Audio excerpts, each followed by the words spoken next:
Okay, I think we're live. Let me check because I had some problems with this before here. I was just trying to get it working and didn't really. It should be live. Let me check. Just running through some stuff here. 1 second, guys, if you're waiting there. Okay, we're good. We're good to go. All right, how we going, guys? How we going? Back with another live stream here. Obviously, crypto market still in a downtrend, obviously, but I'm sure you guys are well aware of that one because that's been happening since November now. So we've got almost 3 months of downtrending on crypto right now, and I'm sure some of you are starting to get a little bit jittery about that. And I can understand that, there's nothing wrong with that, and emotions do sometimes take the better of people and make them make irrational decisions, but they are there for a reason. And I think that a lot of people, just starting off with a bit of advice here, a lot of people would think that in order to be in crypto, you need to completely disconnect yourself from your emotions. I would say that that's not actually the case, right? I would say that your emotions play a very important role in your cryptocurrency investing experience. The only thing that doesn't play an important role is greed. But fear is actually very useful because fear is telling you, basically, based on your personal situation, whether you can afford to lose this money or not, right? And I would say that I'm probably going to go ahead and say the majority of cryptocurrency investors, it's not really a big deal, are probably middle class or below, right? Obviously, that's just off statistics of how many people there are in the world. But, if you're fearful, it means that you've got too much on the line, right? And I know some people like to forget sometimes that this is an investment and they like to think this is just like savings, right? And I agree with that. But what I would say is that it's still an investment, right? It's not confirmed to be savings yet. There's no confirmation that Bitcoin and cryptocurrency is going to go on to be the next, dollar. And so it is an investment. You need to see it as an investment, and you need to only put in what you can seriously afford to lose. And for some people, that might not be much, but that's okay. All right, and that's why you can build it up quickly. That's why cryptocurrency is a high volatility. If you do the right things and if you learn TA correctly, you can easily build up your portfolio quite quickly. So, we're live here. We got a few recommendations here from Tristan. I'm pretty sure they were posted before the live stream. I can see 5 a.m. on that. So I'm not going to go ahead and respond to Tristan's stuff here right now because I reckon he's not actually in the live stream. But Tristan, if you're there, mate, go ahead and chuck a message in and we can get responding to those. But as for right now, I'm going to chuck a poll in the chat here, and I'm going to see whether people are actually bullish and bearish on cryptocurrency right now. You guys can probably just, 1 second. I'll just flip this screen back on. I'll chuck a poll and I'll be back in 1 second. So, bullish. Are you bullish or bearish on Bitcoin? Actually, I think the better question would be, do you think the bottom is in? Yes. No. All right, this should be interesting. So I'll pin that just 1 second. I'll be with you in 1 second here. Ask your community. Here we go. Let me see if that poll comes up. I'm still new to live streaming, guys, so I'm still trying to work out a few of the technical things here. See if that comes up.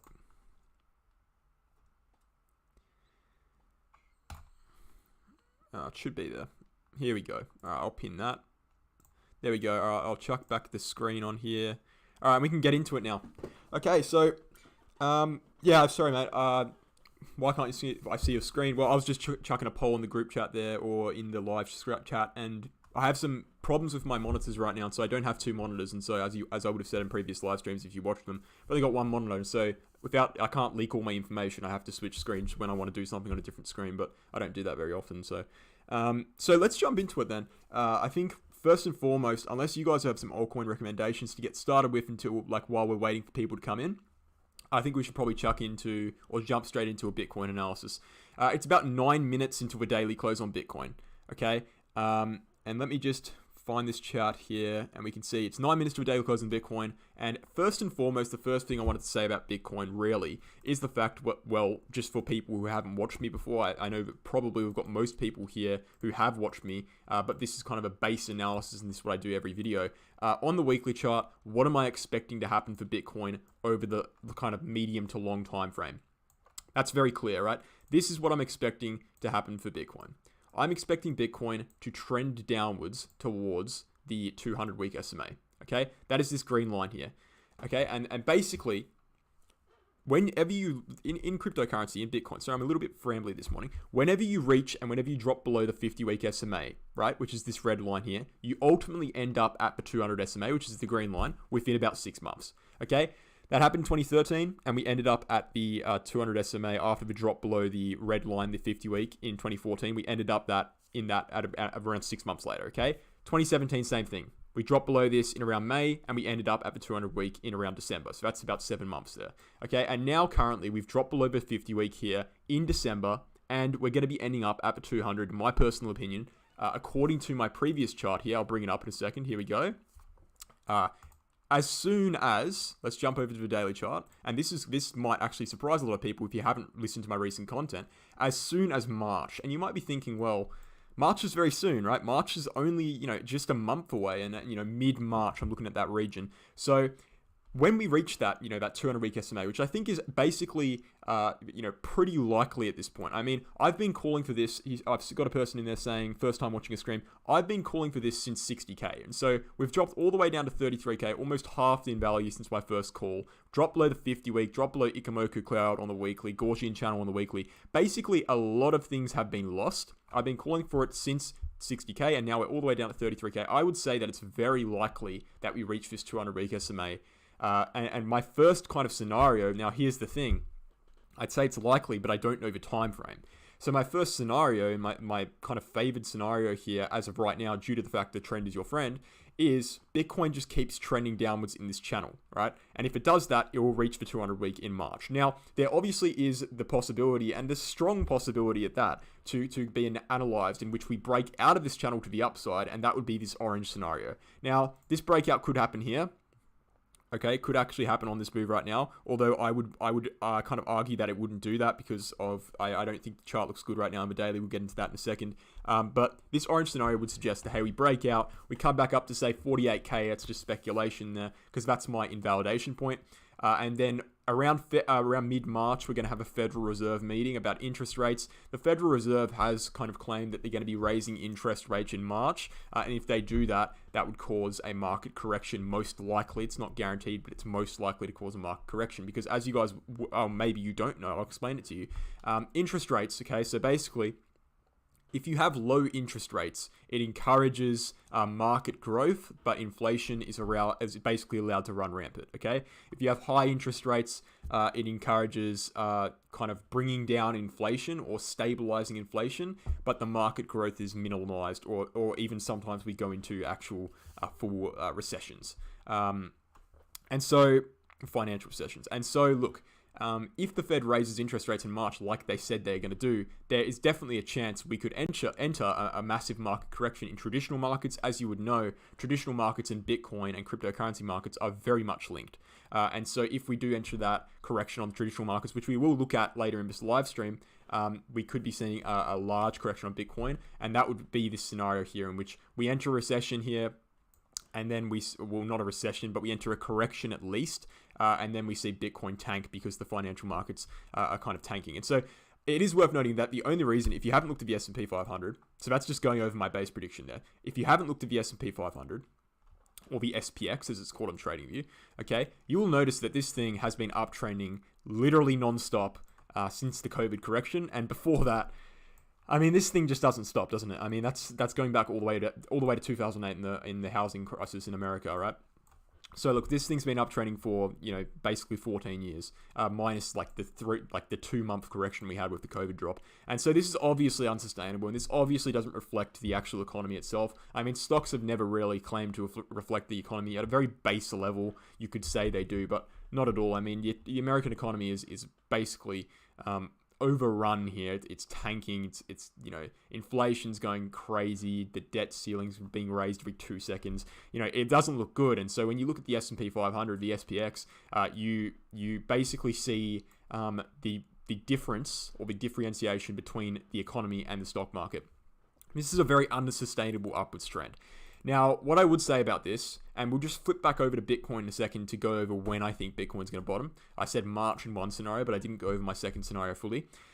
Looking at this right now on the daily chart, we can see that we've actually seen a pretty substantial correction already. And this was due to the fact that people were fearing that the Federal Reserve was going to raise interest rates. And we saw a 12% correction just because people were fearing they were going to do that. Now, I want you guys to imagine, what if they actually did that? And that's what we're going to be doing in March. So a 12% correction just because people think they might. What about when they do? All right, we're looking at probably 30%. Okay, and if we see a 30% correction from this price point, I don't know where the price is going to be in March when we see this happen, but let's just say it happens from here. We're looking at the stocks going all the way back to 3,000 on the S&P 500, which is basically levels we saw in June and July in 2020. We're looking at a substantial correction, and we are due for one, trust me. And we should not be moving up this quickly. So, let's see what happens there. But we'll go into that a bit more in depth later, especially when there's more people in the chat too. But ultimately, what I wanted to cover here, just wrapping up my prediction here. So essentially, just I know I've got a couple people in here who have just said first time watching the stream. I think we're going to head down to a 200-week SMA, and my invalidation point for that prediction, because you have to have invalidation points. So this is the point in which if we break, I'll be bullish again. Is 48k, which is the top of this red box. That's because bull market support, Ikomoku, and Gaussian channel is all in that region, and the 50 and the 200-day SMAs are all in that region. So if we break 48k, we're breaking all of those things, and we're also breaking critical resistance. So let me just say, I think we're heading to a 200-week. If we break 48k, that's going to invalidate that whole prediction, and I think we'll be heading upwards. So as for when we will bottom in the second scenario, now I've already said that in the first scenario in March, I think the bottom will be in March. So the yellow scenario, I think the bottom will be in March. If that happens, if we stay within this channel, which is a pretty likely possibility, right? And if we do break out of a channel, this is speculation as to how the break would look, this orange scenario. But if we do that and then we get rejected at 48k, right? The scenario would be we'd bottom out between April and November. And you might be thinking, why April and November? Well, April, because it's just after March, okay? That's just, kind of random speculation there. But November is kind of a more interesting one. Why do I say November? November's a long time away. And November is said here. The reason why I talk about November is because November is looking at the 4-year cycle theory. Okay, and as I've said previously, you might be inclined to believe if you were in cryptocurrency market in 2021 and you listen to all the crypto YouTubers, you might be inclined to believe that the 4-year cycle theory actually doesn't exist anymore. I would disagree with that. Now, there's a lot of people who would disagree with me, and I'm sure many of them are in this chat right now, but I would disagree. I think the 4-year cycle theory is still very much prominent. And the reason being is because of this strong connection and the strong kind of trend of numbers repeating themselves over time. So, if we're talking about lengthening cycles from the halving, that's probably happened, right? But lengthening cycles at a base level is very up for interpretation. And this is my interpretation of it. So what I think we've seen here on Bitcoin, and what has actually happened, is 1,400 days from the 2013 top to the 2017 top. We've also seen 1,400 days from the 2017 top to the 2021 top. That implies that's if you think the top is in. I personally do. Okay, so that's two 1,400s. Then we can go ahead and see from the bottom in 2015 to the top to the bottom in 2018, we saw that number again, 1,400. So that's 3 separate times that number's come up. And then if we're looking at it a bit deeper, we can see from the bottom in 2015 to the top in 2018 or 2017, we can see 1,064 days exactly. The same thing happened here. The bottom in 2019 to the top in 2021, 1,064 days. So that is 5 kind of separate kind of points there in which numbers are coming up that are just repeating themselves. And in order for that to be a coincidence, we're looking at a very, very small percentage chance. And so how do I get to that November prediction is the original question. That November prediction kind of assumes this trend continues going and assumes that from the 2018 bottom to the bottom this year, we're looking at 1,400 days, and hence that would be November, okay? November later this year. But looking at what's happening with the market right now, looking at what's happening with interest rates specifically and the Federal Reserve and what they're doing and how quickly the market is going down, I would say that that's seeming unlikely. Even though that trend has played out for basically a decade now, I'm saying it's seeming unlikely. Could still happen, November's possible, but looking at the chart, November is all the way, let's extend this yellow box to November, all the way down here. Okay, and for Bitcoin to take, that long, we're looking at like 9-10 months. For Bitcoin to take that long to reach 25k, it's already at 37.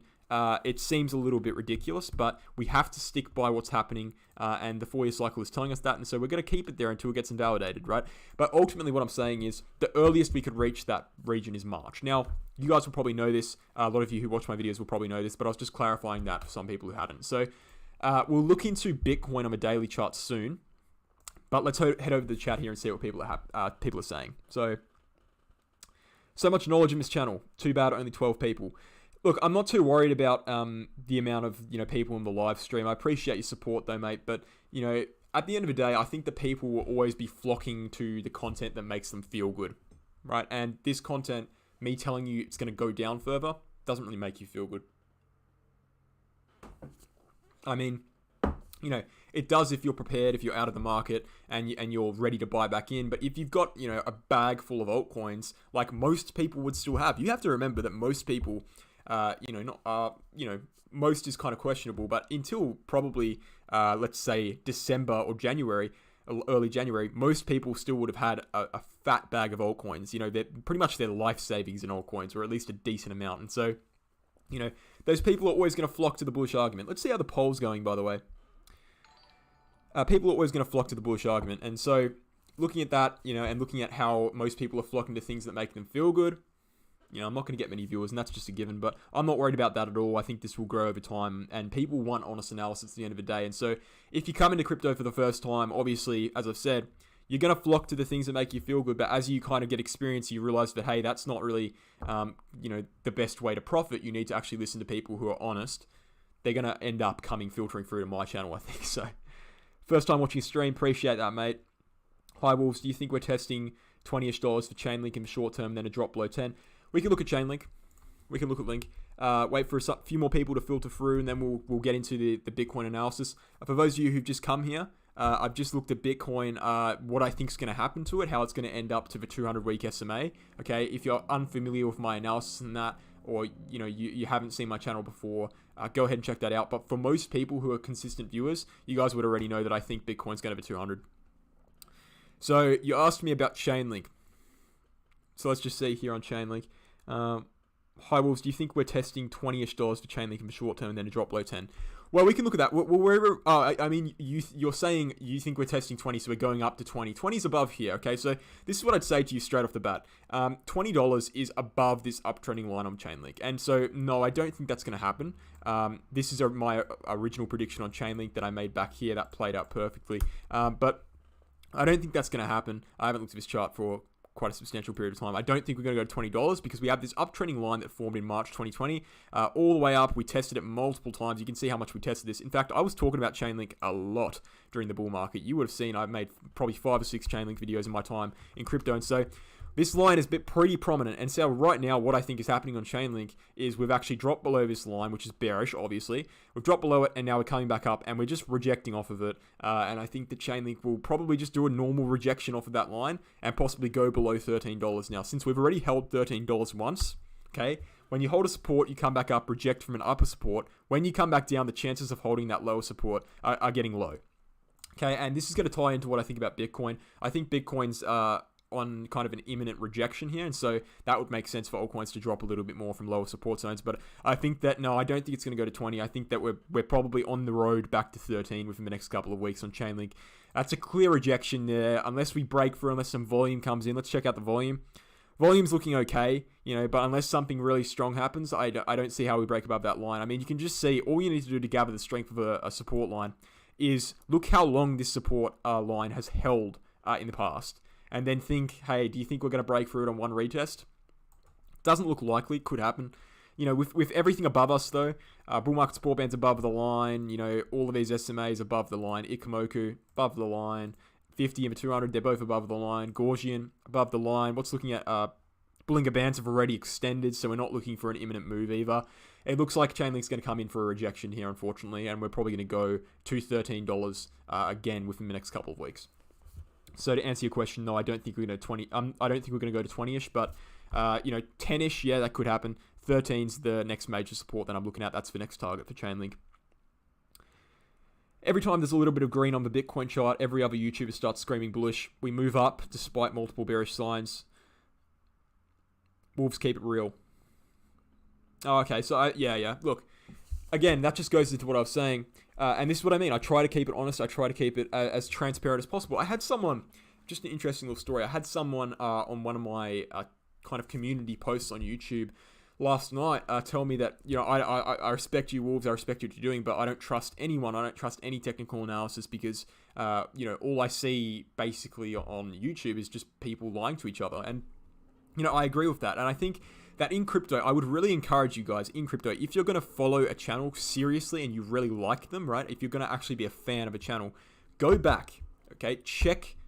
Fact check them. If they say they predicted this, go back to that time, go on Twitter, search, and see whether they actually predicted it. So I've got nothing to hide, right? Because I post everything quite clearly. I do daily updates on Bitcoin. If you want my Bitcoin views, all you need to do is watch one of my videos I do. I do 30 of them a month, one per day. And so my Bitcoin views are very clear. As for Twitter, my pinned Twitter post is literally my predictions from the entirety of 2021. So I have the evidence there. A lot of people won't have the evidence there.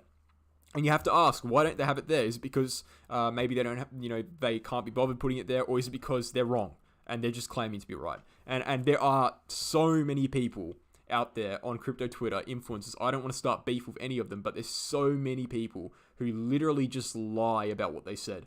For example, the July correction on Bitcoin. There is hundreds, probably thousands of crypto influencers with over, 50,000 followers who would say, I called that bottom. But in reality, you go back to their posts. I've done it before. You go back to their posts. They weren't saying it's going to bottom out. They were calling for 20K, and that's just what it is. People like to manipulate the truth because they know that most people aren't going to fact check them. And it's sad. It's sad, really. And I try to be as transparent as possible. And I said to that guy who posted that comment, I said, look, that's just how it is. And that's how it is in basically every aspect of life. People want to act like they were right when in reality they were wrong. I'm not doing that. If I'm wrong, I'm going to tell you I was wrong, right? In fact, I'll tell you when I was wrong right now. I was wrong about a lot of altcoins in 2021 because my altcoin predictions were based off of the 4-year cycle theory for Bitcoin and based off blow off top. That didn't happen. Now, what I will say is that I admitted I was wrong about that here. And so if you followed me, you wouldn't have lost much profits. In fact, you would have made profit on every altcoin I talked about. But the fact of the matter is I was still wrong about the original predictions. That's an admittance right there. I was wrong about that. But a lot of people would be scared to admit they're wrong. I see a lot of people on Twitter saying they've got 99% accuracy. Literally impossible. I'm watching from Norway. It's 12:52 in my place. Thank you for the content. You're really giving me valuable information. Yeah, thanks, mate. I appreciate that. Sorry for streaming at a bad time for the UK viewers and the Europe viewers in general, European viewers. I know it's late there, but I have to appeal to my US audience and my Australian audience because that's the majority of my kind of community there. But I kind of endeavor to do live streams in the future where I can connect with my entire audience. But at the moment, I just don't have the followers to do that, to kind of thin out that viewer base. But thanks, mate. Thanks for watching. Some people say that interest rates is already priced into the current price. What do you think about that? I don't think so. I think that people were kind of panic selling here. I think that priced in is an interesting concept. Things do get priced in, but something like interest rates where it's not actually guaranteed it's going to happen in the first place, it's kind of impossible for it to be priced in. So no, I disagree with you there. But as the date approaches and if there's more confirmation from the Federal Reserve, yeah, I think it will be priced in. For sure, but there is also the initial shock, and there is also the domino effect. As it becomes priced in, as the data emerges, when that news drops, there's that domino effect of the people. Although there's people who have already sold, namely the institutions, you're going to get the retail investors who start to panic and sell out. So, even though pricing in does exist, you do have that domino effect, and you do have the aftermath, right? And there is a collapse in the aftermath. I'm new to crypto, but old to the stock market. Yeah, look, same here, mate. I was originally in the stock market as well. Can the Fed talk be like a bear trap? For sure, yeah, 100% it can. There's no obligation for the Federal Reserve to follow through with what they're saying, right? They're not obligated by law to raise interest rates just because they said they probably will. And so, yeah, it could be a bear trap. But looking at the financial situation in the USA, you have to wonder if they don't raise these interest rates, they're not really doing anything to fight inflation. I mean, inflation's just going to run rampant more, and the country's basically just going to go down over a long period of time, or a medium, not too long, basically a decade or two. It's going to be trashed economically, and so, they have to do something, and you have to kind of ask the question: well, what's more important here for the United States and the Federal Reserve? Do they care more about keeping power and this is in regards to Joe Biden and his admin. And this is not a political channel. I'm not talking anything about him. I'm just saying this would happen with every political party. You have to ask this question. Do they care more about keeping power and maintaining the current kind of status quo because they know most people aren't worried? Or do they care more about actually fixing the long-term problem? And if they care more about fixing the long-term problem, they're going to raise those rates. And we have to assume that they will do that. I don't think the American Federal Reserve is stupid. A lot of people would say they're stupid. I don't think they're dumb, right? They're very aware that inflation is deadly, and they're very aware what it's doing to their economy. And so I think that I would lean towards that they would raise those interest rates. But looking at it from a political aspect, there is the question to be had. It does beg the question, will they, keep that, maintain the status quo, keep those interest rates the same just to preserve power? Who knows? All I do know, though, is Joe Biden and the administration from Joe Biden, they're not directly involved with the Federal Reserve. And so, we have to kind of wait and see. But I would lean towards them raising those interest rates. And so I would lean towards the correction of the stock market as well. What do you think of Luna? I looked at Luna in the last live stream, mate. Let me just... I'll jump into it again for you. Why not? I think, we do usually run out of comments here on this live stream. So I don't want to run into that problem today. I'll answer as many questions as possible. But I did look at it in the last live stream. And yeah, basically same old, same old. Oh, actually, that's not same old, same old. That's actually a big drop. So, yeah, I didn't look at the price there. Looking at what happened to Luna here and previously what's happened with Luna. And guys, if you remember, I don't know if any of my kind of OGs of Wolves of Crypto were in this chat right now, but I used to do Telegram, right? I used to have a Telegram group for like a month maybe. And I called Luna and I called Solana at the same time. I called Luna down here. I said, buy the break. This is my original chart. You'll see this. Buy the break. So that's around $8 we got into Luna. And so we copped... let's just measure that out quickly. We copped a gain of around basically 11 to 12x there on Luna. So that was a great kind of move there for us. The Wolfpack, an early move. That actually got me quite a few subscribers here. But, what's going on with Luna now, seeing as I haven't really looked at it too much, since that point? Well, what we can see with Luna, and this is what I outlined in the last video, is an uptrending line. And unfortunately, it wasn't lost in the last video. But in this video, it is lost. We've dropped below that line. I said, in fact, I released a video on Luna, an actual YouTube video on Luna. Go back, check it out. Just about 48 hours ago, in which I said $50 is absolutely critical. We dropped below that, and lo and behold, we dropped below $50, and we've dropped below 12% below $50 in a matter of probably 12 hours here, because I checked this out very recently. So doesn't look good for Luna. We've dropped below that support line, and so we have to assume that we're going to drop further. So where do I think Luna's going to go? And I went over this a little bit in the last video. Where do I think Luna's going to go? The first support zone that I see on Luna is around 36. We could probably shift it upwards a little bit to around 37, somewhere in that kind of support block there. It's kind of hard to say. That is the thing with Luna, is that we don't have much historical trading action between basically $20 and above. We don't have much historical trading action, so we're looking for price support, and we're looking for that. And it's hard to see because there's no kind of set in stone support. But as we can see here from the volume profile, which is a good kind of way to gather where the support is if you don't actually know, we're looking at support here on Luna at around 43, and we're looking at support at around 37 as well. And if we drop below both of those, well, we're heading straight to previous prices at around 21. So next step for Luna, 42 to 37. I think I probably said that in the last video. But yeah, mate, unfortunately it didn't look good. I said we'd come down to 50 when I made my previous video on it, and when I did the live stream, we were at $50. We were on the support line, and a lot of people were asking, should I trade this right now? Should I get into Luna because it's on support? I said, yeah, I wouldn't be doing that. The market doesn't look too good. I think it's going to drop below, and we actually did do that. So unfortunate for Luna, but that's how the market is right now. Everything's losing major support, and that's another kind of point to make against the bullish people. If everything's losing major support, if every altcoin that I'm looking at is either testing major uptrending support or losing that uptrending support, what makes you think the market's going to flip back bullish? We need a reset. We need to flush out everything. We need to reset it all. That's what I think, at least. TA on KDA. Yeah, look into KDA. And then we've got 31 people now, so we'll probably jump into Bitcoin after this one and kind of get our daily Bitcoin view. Keen to do that. KDA looks like it isn't actually on much exchanges here, but okay, so this is a classic example of a coin that's made a massive move up and then just dies, and it has done that. Unfortunately for KDA here, it was cut off quite quickly by the Bitcoin correction. Has this been around for? No, it looks like 2020. With newer coins like this, what I want to do, I want to go to coin market cap here, and have a look at circulating supply. Because what you see with new coins like this is the tokenomics working against them, right? I don't like this new stuff they've added, the live chat. I think it's weird.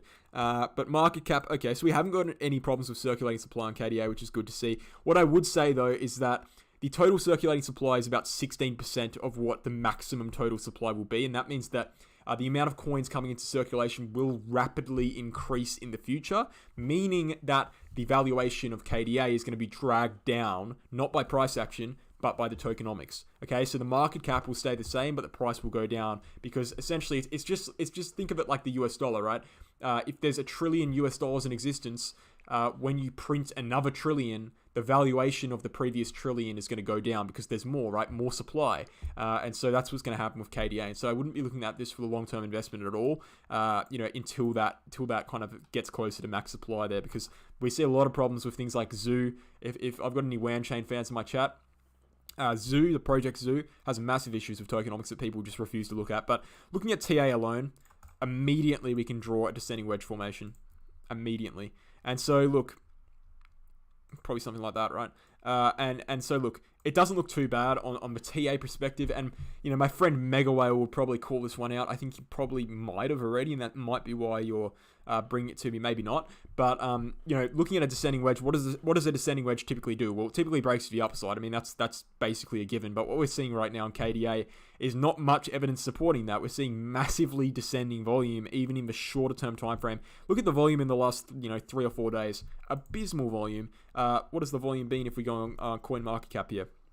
We're looking at 28 million. So in regards to what it's previously done, very, very low volume. But, if this was to break to the upside, and it very well could, we're looking at a test from the bottom to a test to the top. We can extrapolate that to the breakout point. And just at a base level, we're looking at probably $23 for KDA.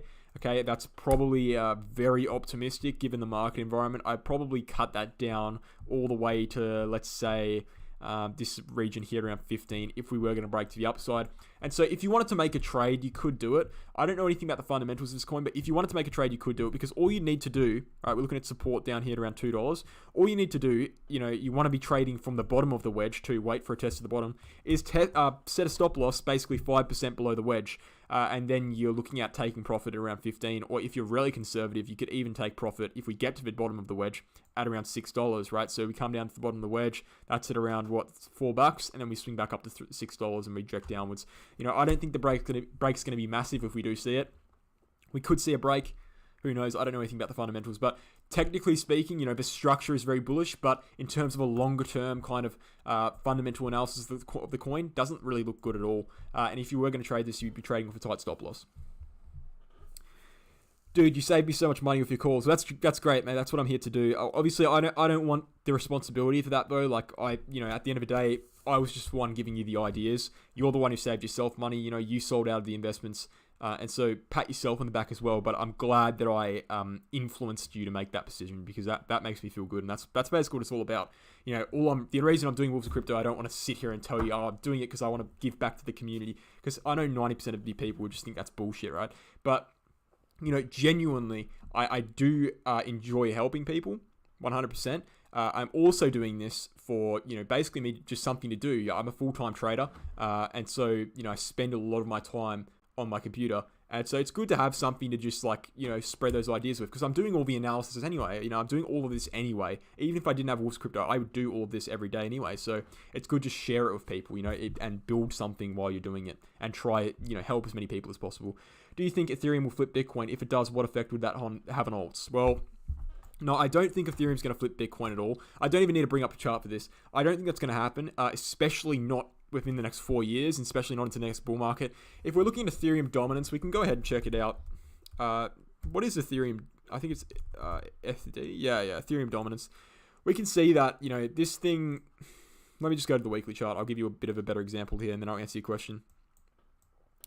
Not been around for too long. Let's go to Bitcoin Dominance instead. Actually, that's because Ethereum hasn't been around for a massive amount of time, except it kind of has, but Bitcoin Dominance would be a better idea. So do I think Ethereum is going to flip Bitcoin? No, not really. And we can actually go to Ethereum BTC. Sorry for this chart switches. And this is a question a lot of people have constantly asked me. You can see that this chart is trending upwards. This is the Ethereum Dominance chart, which measures basically the strength of Ethereum against Bitcoin. And we can see it's trending upwards slowly with time. But in kind of relation to 2017, the highest, Ethereum ever got against Bitcoin was actually in 2017, per Bitcoin. And so 2017 was the strongest Ethereum has looked against Bitcoin. Right now, it actually looks significantly weaker against Bitcoin. And so, it would kind of be illogical to assume it's going to, beat Bitcoin. I mean, just based off where Bitcoin is in the market, it's much higher than Ethereum in market cap. If we head into a bear market, most altcoins are going to die. Ethereum's the leader of the altcoins. It's going to naturally get the valuation sucked out of it. Because you have to remember, guys, that a lot of altcoins are built on Ethereum. And so if Ethereum goes down in valuation, those altcoins under it go down in valuation, they die off, then you're going to get lack of interest in the ecosystem, and you're going to get more interest in something safer like Bitcoin. So no, I don't think it's going to flip Bitcoin, at least not anytime soon. Thanks for the honest, clear calls. I appreciate that. Dusk, bearish ATM, but thoughts on a possible bounce after test net on February 1. Yeah, I don't know anything about the fundamentals, mate, so I'm not going to be able to help you there. I've been out of the market waiting since December, waiting for the 200-week SMA to get back in. That's good, mate. It sounds good. Just jumped in. Was Ethereum covered? Ethereum hasn't been covered yet. And on that note, so keep posting your comments, guys. On that note, we'll jump into Bitcoin, and then we'll do some more comments, and then we'll jump into Ethereum. So Bitcoin on the short term. Now, if you haven't seen already, I did at the very start of this live stream, I looked into Bitcoin, and I looked into my long-term prediction for Bitcoin. I think it's heading downwards to the 200-week SMA. I'm not going to get into that again because I did about a 10-minute segment on that. Sorry, your throat gets really dry when you're speaking so much.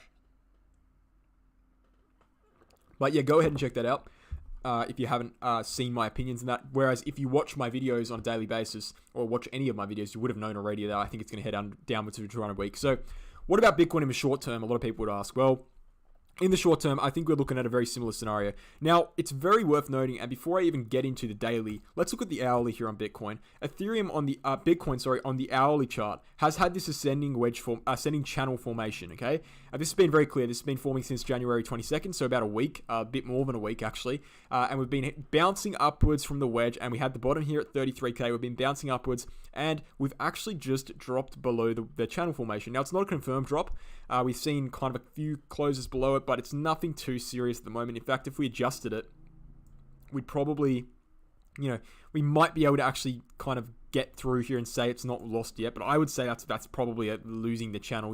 We've come down and we've actually rejected off of it, and we've head down further. So the channel is lost. And so based off the hourly chart, what are we looking at next for Bitcoin? All we need to do is take an extrapolation of data from the first test of a bottom to the first test of a top, apply that to the breakout point, and it says we're going to be coming down and conveniently coming down to this channel line here, this wedge line, the bottom line of the wedge. Now, if we flip over to the daily chart, we can see that where that wedge line is.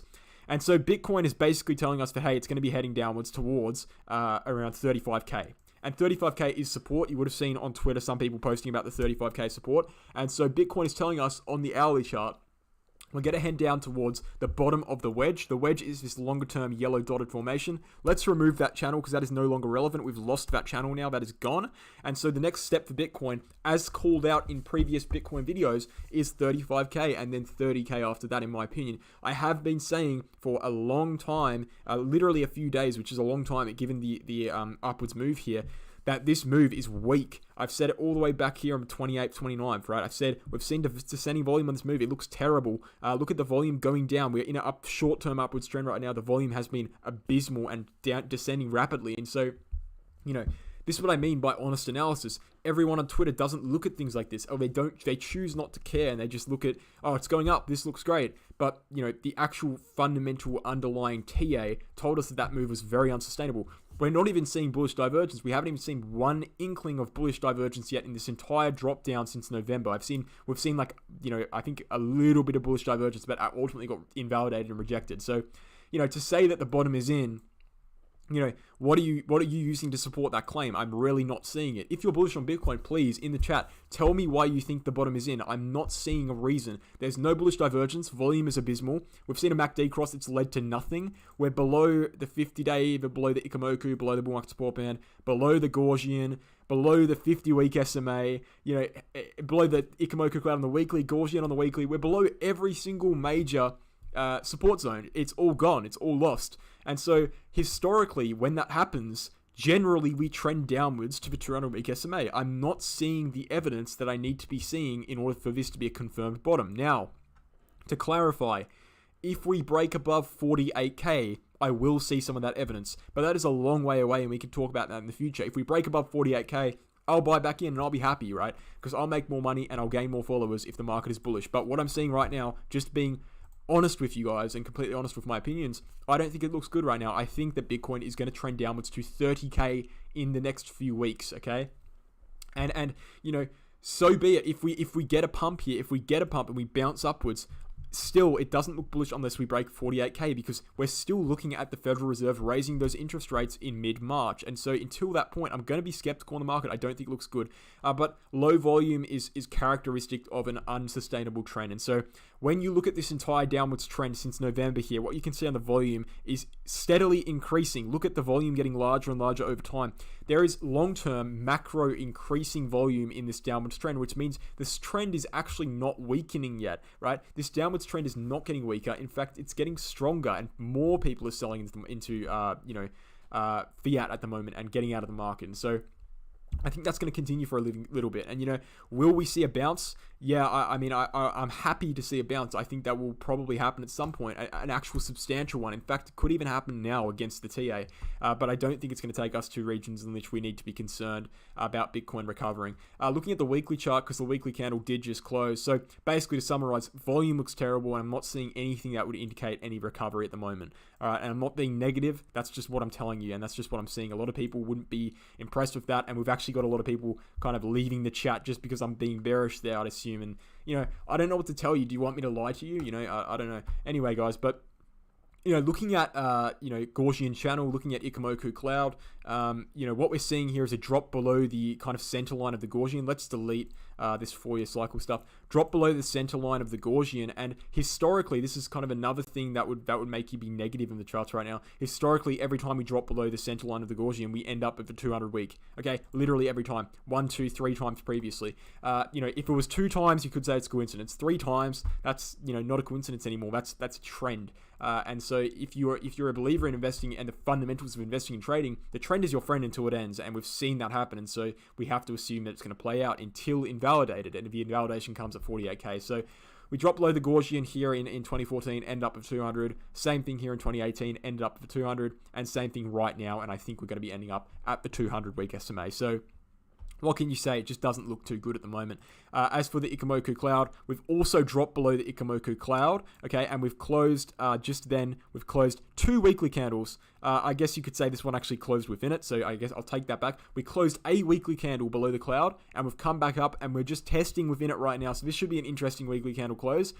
If this weekly candle closes below, say, 37.5k, that's not going to look too good for Bitcoin. But right now, we're trying to take it back.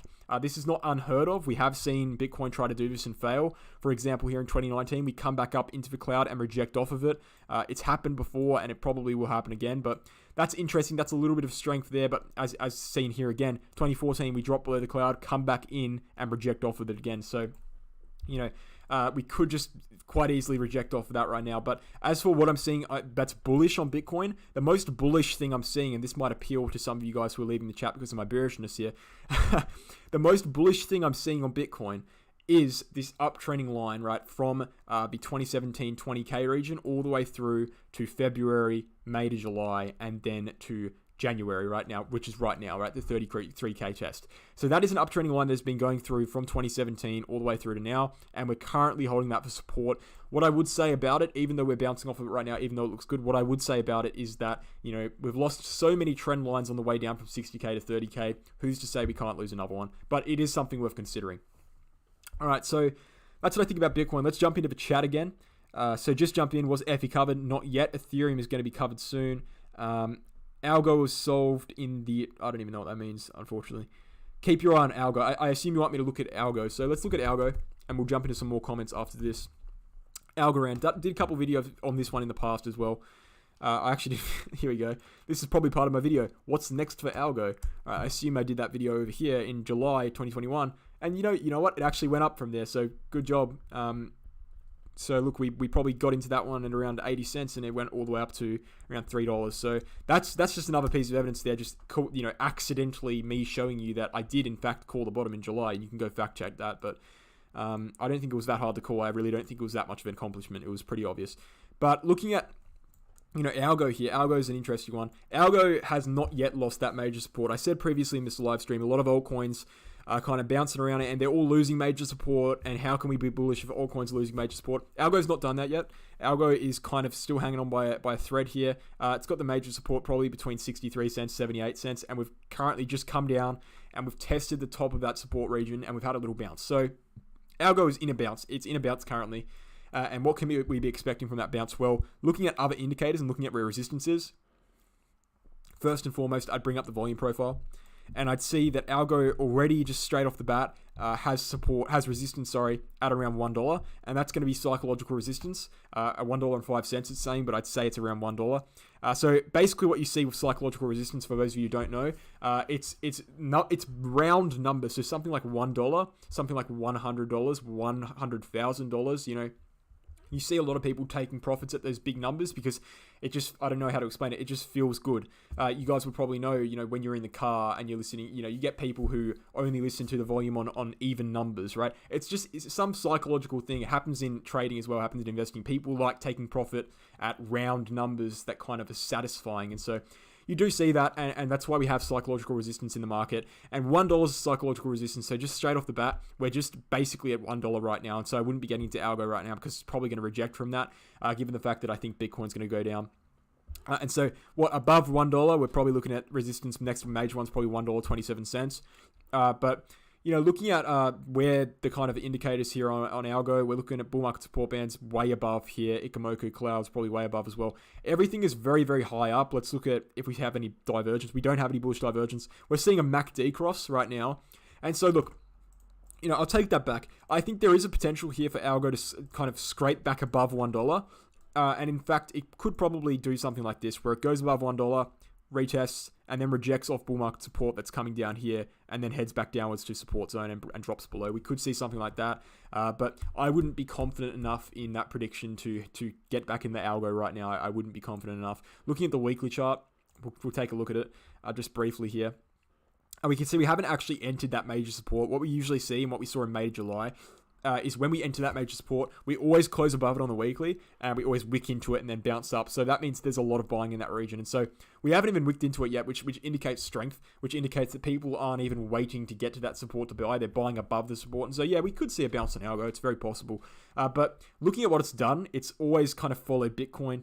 It dropped down in November with Bitcoin. And so, if you think Bitcoin's going down in the short term, that would kind of be a pretty good indication that Algo is probably not going to break $1. But, if Bitcoin kind of recovers here, goes to 40k, there's definitely a possibility Algo can kind of get up and do a quick little 32% gain on Algo. It's possible, and so keep an eye on it. If Bitcoin does kind of swing back up into that channel we talked about on the 1 hourly chart, it's very possible. I'm not going to look too deeply into it. Main thing is no emotions towards the project, just poor bullish. Yeah, okay. What are we looking at here? Please look at POCT. I'll look at POCT, yeah. Sure thing. Look at this, and we'll bring up, we'll bring up CoinMarketCap. Pocket Network, yeah, this is, I don't think this is a very popular coin. Yeah, this is basically a microcap. So what I can tell you just straight off the bat, and this goes, okay, so if you're like not interested in this coin at all, this still applies to you. Microcaps in general, this is a microcap coin. This is not very popular. It has a large volume, which kind of leads me to believe that actually it might not be a microcap. There just might not be the right reporting on the coin, but it is low market cap regardless. It's low enough market cap for there not to be that adequate reporting. It's low enough market cap for it not to be on the big exchanges either. It's very, very new by the looks of it, and so we can actually look at this on basically the 4 hourly chart and see what's happening here. Now, the problem with new coins, the problem with brand new coins, is that you have no kind of, it's kind of like a hell for a trader, right? Because you have no historical data. You don't know where this thing is going to go. You don't know where the support is. You don't know where the resistance is, right? You're basically just guessing. And with any coin that's brand new, it doesn't have to be micro cap. It can be large cap. If it's brand new, this is the thing with ICP. A lot of people fell into the trap of ICP, which is Internet Computer Coin, okay? This thing was brand new, right? It came out fresh off the bat, and all people had to go of was the fundamentals. And we can see people were kind of buying into this. Look at this volume, 1.7 billion. It had 1 billion volume for the first week. Massive, massive coin. That coin was in the top 10. And people had no historical price action. They didn't know where it was going to go. And so since they had kind of no historical price action, they didn't know where the support was, they were just buying brainlessly, even though it was way overvalued, and it dropped down massively. So, you know, you're always going to be at risk when you're getting into newer projects like this. It could work out, but in terms of TA, there's not really much I can say to you because there's really no TA to look at right here. But what we can say is that we're in support right now. That is the support block. That is the short-term bottom for POCT. I don't know anything about it, and there's not enough price action here for me to actually give a good analysis of it, unfortunately. Cheers from Croatia. Keep going, mate. Watching content for an hour. I like it. Thanks, mate. Appreciate that. Crypto winter is in BTC or bust. Yeah, so clarify, trade BTC or bust, scalp daily volatility. So I think there's two ways to look at that, right? Altcoins are, if you're holding them for long to medium term, they're a death trap for bear markets, unfortunately. There is scalp trading possibilities and potential for altcoins 100%, and I do sign up to that, and I will be doing that as the bottom nears. Right now, though, we are in a downwards trend, and so every trade you take is going to be a low probability of success because the trend is overall downwards. When Bitcoin bottoms out, that's when you're looking to trade altcoins. That's when you're looking to invest in altcoins, because I will be releasing, guys, by the way, get excited for this. I will be releasing at the bear market bottom, whenever I think it may be. Okay, I will be releasing kind of like 5 to 10 altcoins that I love fundamentally, that I think are going to do very, very well in the next bull cycle. But as for trade BTC or kind of go bust, trading is kind of a difficult topic, and not many people actually do know how to trade properly. And so I would say even investing or buying Bitcoin and holding it during the bottom of the bear market would be a great move. You can definitely make more money trading, but trading is also high risk. So high risk, high reward. If you kind of just want to buy it and forget about it into the next bull market when you can trade easily, because it's very easy to trade in a bull market. Everyone can make money trading in a bull market, essentially, if they know anything about TA. But you know, you lose money in the bear market, and so trading in the bear market is naturally going to be high risk. So investing would be good. Also, could you take a look at Solana? I'd like to know your take on it at the moment. Yeah, I can look at Solana. So Sol is another coin just like Luna that we called in July, and we can look at a kind of a longer time frame. We'll look at the daily. Yeah, we can see we still have the original chart here. The reason why I have kept these original charts and we haven't changed these charts is because after it makes its initial move, I don't care about this coin anymore, right? Same with Luna. It's like I had the place in which I was interested in it. That was down here at 20, right? $26, $25. It moved upwards 10x. You know, I'm not interested in this coin anymore. At least I wasn't at the time, so I didn't even bother looking at it or charting it. But we'll remove all of that. And looking at Solana, well, look, I'm going to be honest with you, mate. It doesn't look great. I mean, the uptrending line was probably way up here on Solana, and we can see we dropped below that line. We come below, we rejected off, and we head even further downwards. And so I think we're in a region in Solana right now. We're at like $80 to $90. There's no support in this region. We're building a new support zone. And where I would look for the next actual support would be probably $60 to $80. That would be the next actual support. And so I guess you could say, well, you know, we've bounced off of that right now, but right now we're kind of above support, and above us, there's a lot of nothing. And so, you know, if the market flips bullish suddenly, we can run up quite quickly, but it's not doing that anytime soon. And so I would say that Solana right now is just downtrending strongly. I'd assume the volume's probably increasing. Let's check. The volume is decreasing in this downtrend, which is interesting, not what I expected there. And that would suggest, right? That would suggest that this downwards move is weakening, and so that alone would suggest we would see a little bounce. Let's see what's going on with, RSI is seeing a bullish divergence. We're seeing a MACD cross. So right off the bat here on Solana, what I can say is that we're on support. Volume's decreasing in the downtrend. We're seeing a small bullish divergence on the RSI and a MACD cross, and so I think we'll swing upwards here on Solana just off a base fundamental level. Usually when you look at targets for a swing upwards on coins like this, in which you don't really have any clear resistance above, you're looking at the 50-day SMA as the target. So if we swing up, it takes a little while. We could swing up all the way potentially to 130, 120. What I will note is that we're coming in for a death cross on the 50 M200, and so we could be seeing a rapid price depreciation. So what I would say is that, you could enter a trade here if you wanted to, but I would set my stop loss basically probably 75 USD. So you're looking at probably a risk of around, let's see, I'd even say probably, I'd even say 80 USD wouldn't even be that bad. You're looking at a 10% risk, and you're looking at a reward if you say, let's go to 120, 10% risk for a reward of about 30%. That would be an okay trade to make on Solana. I would consider it, but right now I'm not taking any trades because I don't trade against the trend. It's just a good rule to get into. So I'm not going to personally trade this, but it looks okay. Longer term, obviously, I think it's going down. That's just obvious, right? What are the chances we'll be hitting 48k on BTC, despite if it breaks up or break down afterwards? So what are the chances we'll just get there to begin with? Well, there's a decent chance. I don't know. I'm not going to try and sit out here and give you percentages on every single little scenario in the short term, because I think that 48k is a long way away. 48k it would be a substantial dead cat. It would be a 27% dead cat. I think it's a low probability. I think it would be hard to get there, especially since all of our major resistance are trending below that now. Ikomoku, bull market support band, they're all going to be below that. And so I don't think it's likely we'll get to 48k. And if we do, and if we break above it, that's obviously going to make me bullish. But in terms of getting there, I don't think it's likely. It's possible, not likely. My friend Mega Whale, who's actually just jumped in the chat, great stream, Wolf, keep it up. Thanks, mate.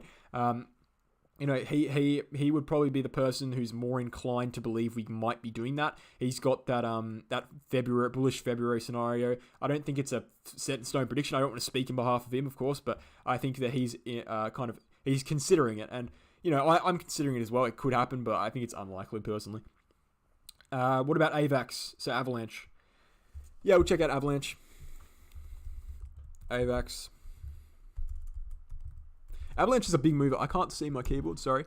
I got my microphone in front of my keyboard. Okay, guys, I want to give you a lesson on TA here. All right.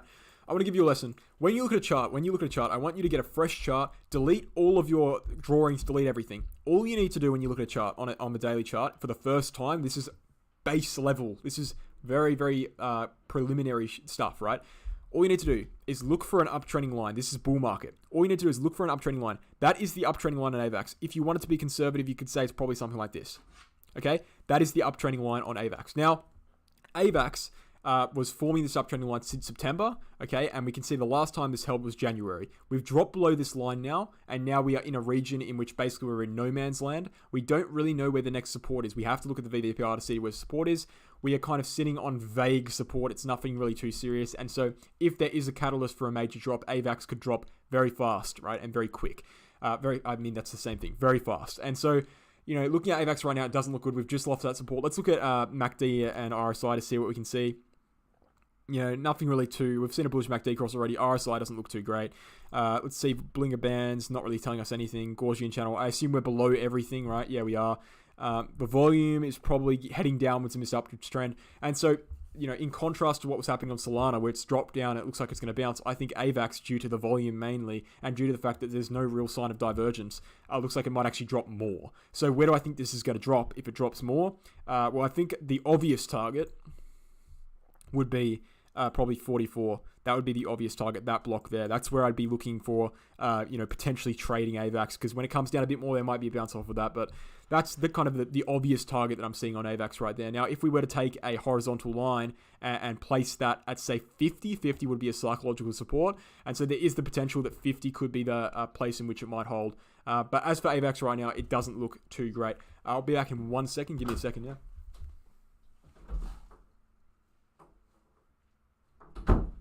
Okay, we're back. Sorry, I just had to let my dog in the room there.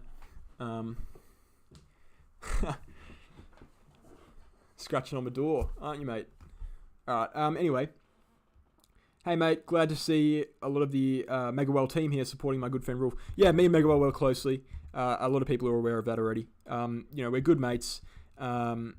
and we've always done analysis pretty closely together. Some of our predictions are, I don't want you to think though, all of our predictions are the same. That's not the case. We do have different opinions in the market in certain places, but as for this bear market prediction, we're basically very similar on that. Great content, no hype, no fluff, and good to see an Aussie kicking us on TA. Keep up the good work. Thanks, mate. How does crypto market patterns differ from other financial markets? Well, in other financial markets, right, there's different correlations. So in cryptocurrency, you have things, first of all, you have things like Bitcoin controlling the entire market. You don't really have that in traditional stocks, okay? You don't have one asset. Like, you don't have Facebook controlling every other different stock, all right? So in crypto, first of all, it's a completely different, completely different playing field. It's much more comparable to currency pairs or forex pairs rather than stock market, all right? So when you're looking at forex, when you're looking at currencies, you're looking at the big ones like the US dollar, as kind of like the player that kind of controls everything else to a certain extent, has correlations with everything else. But stocks don't have that. So crypto has that correlation where Bitcoin is the king, Ethereum is the king of the altcoins, or the queen, right? And so first and foremost, just straight off the bat, you don't have that in other things. And so looking at Bitcoin, you're essentially analyzing everything else. That's what I'd say the major difference is. I'd also say that Bitcoin is, contrary to popular belief, I think that Bitcoin and cryptocurrency are less manipulated than stocks, particularly indexes. The S&P 500 is the most manipulated thing you're ever going to look at in your entire life. It's manipulated by the government. Wolves and Megawell are my favorite Aussies since Nick Cave. Yeah, right. Thanks for your response, man. No problem. Wolf and Whale, the only channels we follow pretty much. Yeah, look, I appreciate all this, and me and Megawell are going to do collaborative live streams in the future for sure, because we have, as I said, we have, we agree on enough to, be very similar, but we also disagree on enough to make it interesting. So I think we're kind of a perfect combination. How do you and Whale know each other? Well, that's a long story, and we're gonna get back. We're gonna get into that in the future. I don't want to spoil that. I don't know if Mega Whale wants me to say it. We have kind of like a tendency to remain anonymous. I mean, I show my face, but as for my name, as for where I live, and obviously I live in Australia, but I don't want to tell you too much, and so I'd rather keep that kind of disclosed until I kind of consult Mega Whale and see whether we can release that in the future. We'll see how it goes. A lot of crazy people on the internet, man. Especially when you take money into account. There's been a lot of YouTubers who kind of scare me to show myself too much, because people get crazy about money. Agreed. Crypto Twitter has been ultra quiet these days since they called the bull run all the way down to the 50% drop. Correct. Listening to brain dead crypto Twitter is a good way to lose money. 100% agree with you, mate. Is it too late to leave the market now if I'm still profiting? If you're still in profit, okay, you're still in profit. Look, I can't answer that. I'm going to be honest. I can't answer that. We're kind of dropping quite fast on Bitcoin as I'm speaking right now. We're down at 37K. And so this is just playing out as I expected, really. I mean, so it's good to see your predictions play out. But essentially, you're asking, should you exit the market right now? Depends what you're holding. If you're holding Bitcoin, I'd always recommend holding a Bitcoin. If you miss out on a Bitcoin drop and you're holding Bitcoin, I'd recommend holding your Bitcoin, right? Because Bitcoin's going to be around, it's going to recover. Whereas altcoins, it's a very, very in-depth question because it depends what you're holding, right? There is, I think, out of the top 100 altcoins in 2017, off the top of my head, I think 13 of them returned to all-time highs in this bull market. So basically what I'm saying is most altcoins die in the bear market. So it really depends on what you're holding, mate. If you're holding Bitcoin, I'd recommend holding. It's probably too late to sell your Bitcoin. You're too close to the bottom. Altcoins, though, that could just not come back up. It really is depend what you're holding, up to you. Algo preparing for a bounce. Yeah, I just looked at Algo. How's Decentraland looking? Yeah, we can look at Decentraland. What is the code? I don't know what Decentraland is. It Mana? I think it's Mana. Let me check. Yeah, it's Mana. Decentraland is another one of those metaverse tokens that had a massive, massive rally coming into the Facebook announcing they're going to be rebranding to Meta and working on the metaverse. Well, I mean, look at this. What is that? I assume that's why you're talking about it. That's just in the last 2 hours we've seen kind of a big price action there. This thing is crazy, man. I mean, let's look at tokenomics. Tokenomics. Again, this is kind of where it gets a little bit iffy with coins like this. I don't know. You're going to have to find out for me. I can't look right now without leaking information. I don't know whether this has a locked total supply or max supply. And that is a problem. I'd look at this in terms of long-term investing because, as I've said before, the tokenomics can work against you. If they're constantly releasing coins into circulation, the price is going to be brought down even though the market cap will stay the same. But in terms of TA itself, we're looking at probably a descending wedge formation just off the bat. Something like that. There's only 2 tests at the bottom, and so we can't be too confident as to what it is. But I'd be looking at something like that. In fact, it doesn't actually look like that much of a wedge. Look, if we drew it from a top here, we could probably see it a little bit clearer. That's probably the wedge. And so, yeah, I'd say that's a descending wedge formation. Typically a bullish pattern. It looks like we're going to be rejecting from the top here because of this Bitcoin correction, and we might actually swing down to the bottom of the wedge one more time. What I would say is that there's not much support under us due to the haste of this move. There is support actually here, just zooming out. And so just looking at this briefly, this looks like a pretty good trade if you get another swing to the bottom of the wedge. So MACD and RSI, nothing notable. Volume's low, but that's what you see in wedges, right? You usually see descending everything. Let's look at the 50-day. So what I'd be looking at for Mana if I was going to trade this is waiting for another swing down to, say, $1.60, the bottom of the wedge, and the support, bouncing off of that, and I'd be waiting for a swing back up to the 50-day, which would be at around $2.60 or $2.50, and you'd probably looking to cop probably a 50% gain. So that's usually what you see when a coin drops. It bounces like a tennis ball and then it flattens out. So this is like a wedge is like the initial drop and then it bounces up and then it drops down further. So descending wedges are bullish patterns. That looks pretty good in my opinion. But again, it looks good for when you get a swing down to the bottom. Right now it's too high risk and you'd be setting a stop loss tightly below that, probably 5% risk. It looks okay. Which exchanges do you prefer/use? I don't like Binance at all, but I still use it because it has the lowest trading fees that I can find. I literally hate Binance so much. I think they're very, very dodgy. Very, very dodgy exchange. But especially, I've caught them red-handed on multiple occasions, literally blatantly manipulating the market. And if you think that exchanges don't manipulate the market, you're completely wrong. They're the ones who have the most profit. They have the motive. So yeah, I don't like Binance, but I still use it because it has basically the most coins on it and also lowest trading fees. So yeah, unfortunately, I can't really talk too much about exchanges. If it wasn't for support, how come it's at that price? I don't know what you're referring to, unfortunately, for... Well, I think you're referring to like me saying I can't exactly remember what coin it was. But sometimes, coins don't just drop down like until they reach support. Sometimes they level out in kind of random areas where the market determines that's where the fair valuation of it is at the meantime. So it doesn't have to be on support. And that's why I say, look at this, for example, right? This is Decentraland, and this could answer your question quite well. Save this chart. This is Decentraland. So it pumped up massively to all-time highs it hasn't seen before. It came down, corrected, and it leveled out at around $2.50. That's because there was buying interest at $2.50, and so it was making a new support zone.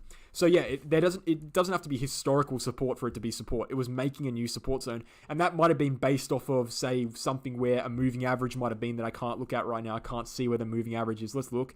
Yeah, we can't really see too clearly. Let's try to find it. Yeah, so something like the 12-day moving average.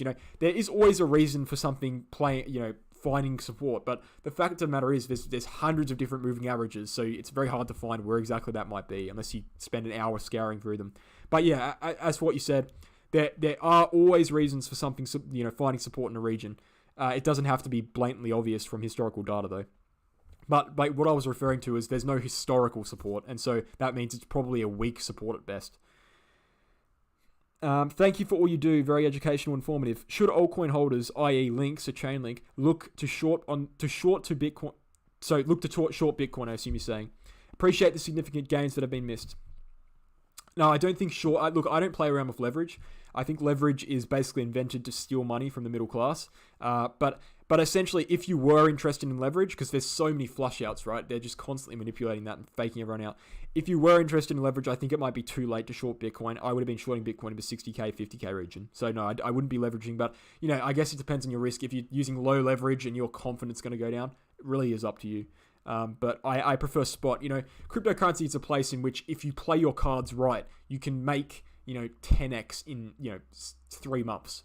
And so why would you need to kind of up the ante even more? Unless you have a very, very low portfolio valuation. But in that case, you should be preserving your money because you probably don't have much of it, right? If you've only got $500 in crypto, last thing you want to do is use leverage, right? I think a lot of people want to, get rich quick. Crypto's not the place for that. It's a financial market. It's not a game. I always tell people that it's a financial market. It's not a video game, right? But I don't know. You do you. I know leverage traders. A lot of people I know will trade leverage. Actual experienced analysts. And so there's nothing wrong with leverage trading. I just don't personally recommend it. Big red candle on Bitcoin and the hourly. Yeah, it's dropping down quite fast now. So what do we got now? We're looking at 36.9k. So that's just, nothing unexpected there. We were just looking at that earlier in this video and we're at 38, and that was expected. Daily candle closes. This goes to what I'm saying on Twitter and YouTube for months now. Daily candle closes are very, very important, right? If you get a bad daily candle close, bad weekly candle close, it's going to immediately affect the market. People look at that, That's where the most volume is, and so people look at what happens there. Wow, Matic 2, sad face. BTC bled 1k in the last 50 minutes. Yeah, of course. That we had low volume. It wasn't looking good. Coming up in resistance, it wasn't looking good at all. And again, we rejected from the channel on the hourly. This is all what we looked into at the start of the video. And people say technical analysis doesn't work. It's like, well, look at that. Respect to you and whale. Privacy is important. It is, especially when you're dealing with money. As I've said before, people get crazy about money, man. Like, if I release a signal, it doesn't go too well. Even though that's your decision to take the trade, there's going to be some psychos out there, man, and that's why you got to keep yourself secure. I think that, showing your face isn't that much of a big deal, but once you start leaking, personal information, it gets a little bit dangerous, to be honest. Any thoughts on the impact of Chinese New Year on price action? I don't have really any thoughts on that. I've kind of stepped away from doing things like this. You said previously that Thanksgiving might be a catalyst for a Bitcoin bounce. I said that up here. I can't remember. I don't even know where Thanksgiving is. I'm not, from the US. I think it's like late November, but it wasn't, right? People say the same thing. Christmas, it's going to dump on Christmas. Nothing happened on Christmas, I don't know. I don't like using events to determine price action. What about New Year's Day? I mean, we had basically nothing happening on New Year's Day either. So that's off the bat probably all the things I can think of there. So yeah, I think on paper, people like to think that those events actually mean something, but who knows? People always say that there's going to be a dump on Christmas because people are buying presents or something. I don't think that really materializes. There could be something on Chinese New Year. Who knows? We just got to see. I think the TA is more important. That's just speculation. Advice on someone just getting into crypto: buy some fundamentals and hold into a bull market. Educate ourselves on crypto in the meantime. Yeah, so on TA in the meantime. Yeah, so bear market is a prime opportunity for you to learn TA. It's a prime opportunity for you to learn about the fundamentals as well, because when the market is boring, that's when you should be taking your time and learning about the market so you can profit when it's not boring. Very simple, right?